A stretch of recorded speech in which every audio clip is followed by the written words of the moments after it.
farmers are making up for lost time, getting out here in the field and getting that grain to the elevator. This week on Grow, more on how co-ops are helping farmers, plus some call it fake meat.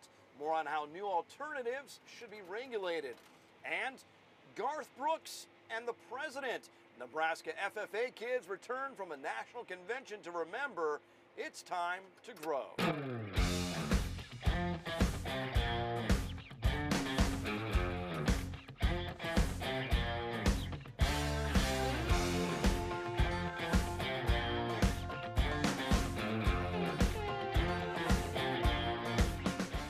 Farmers are in the field harvesting what looks like a record crop. Meanwhile, there are millions of bushels of the old crop still out there, and grain prices, well, they're lower than a snake's belly in a wagon rut, and it looks like things aren't going to change anytime soon, and that's our top story. All right, there's another one. Lunch on the go. Scott Saline enjoys a burger at the grain elevator as harvest picks up after a wet spell. Getting after it, and the beans are coming out pretty good, and corn's getting dry. The USDA is forecasting record corn and soybean production in Nebraska. Elevators like this are adding ground piles to keep farmers moving. It'll hold approximately 1.3 million bushels. Main reason we did that was just efficiency.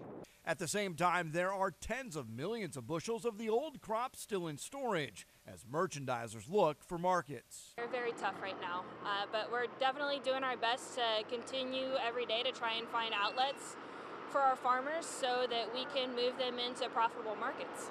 They'd like to be loading train cars bound for international markets, but it's slow. There's not a lot of outlets for that. And domestic markets are also tough. A big concern in this area is ethanol profitability.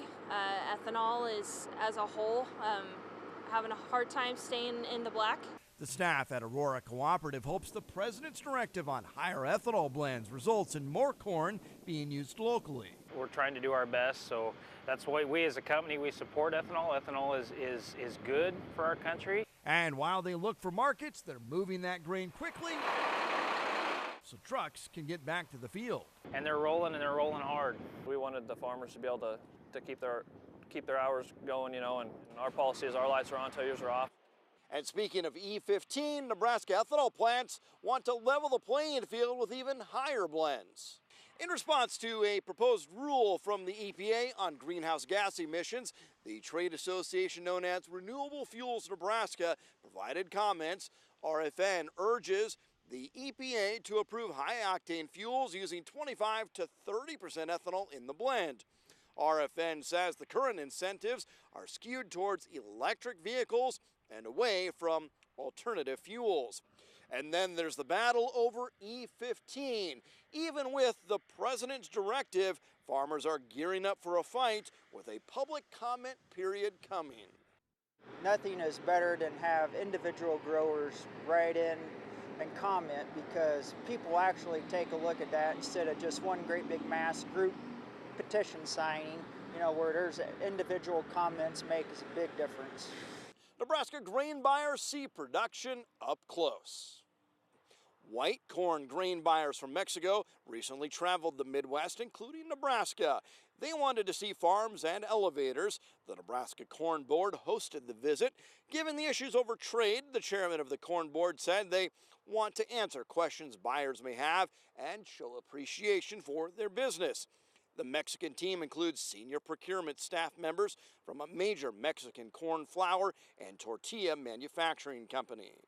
We saw some rain in the state, but also a stretch of nice weather that allowed farmers to get out in the field. The weekly crop progress report shows as of October 21st, 34% of corn has been picked up from 25% the week before. And of course, that follows a period where there was virtually no field work due to those poor weather conditions. Corn continues to rate mostly good to excellent. Soybeans also rate well. Farmers are past the halfway mark on beans, with 54% of soybeans now harvested. However, normally 75% of soybeans have been cut at this point in the season.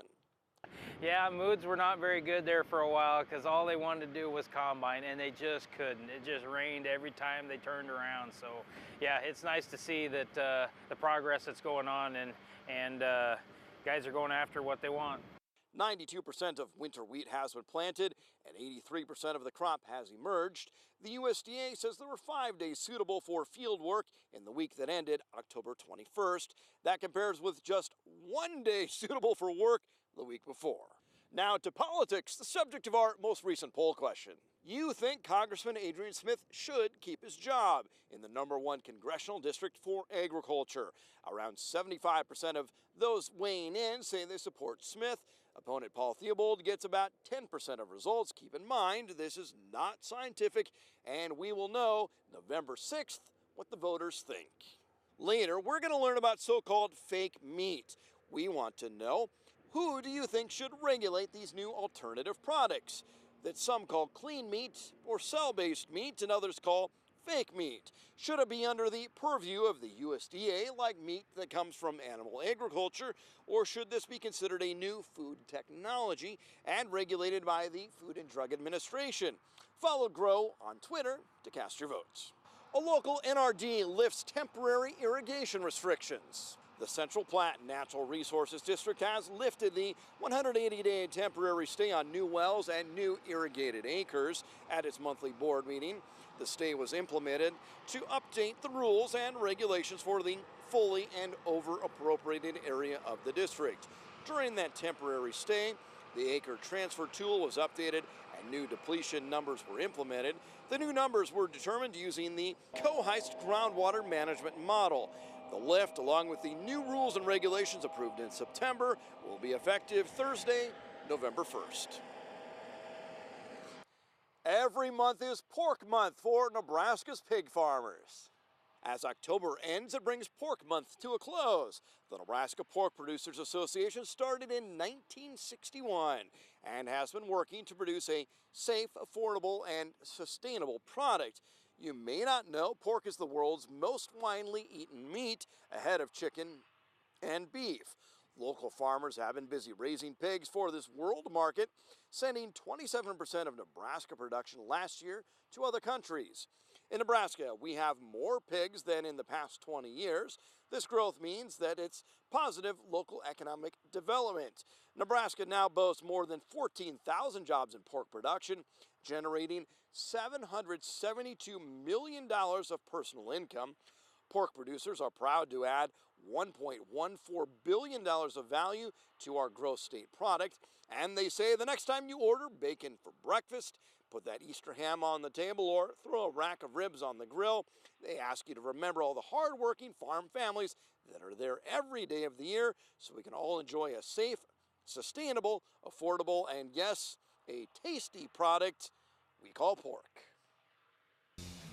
We all know you don't yell fire in a crowded theater, but what happens when there's a fire drill on the combine? We'll show you the video.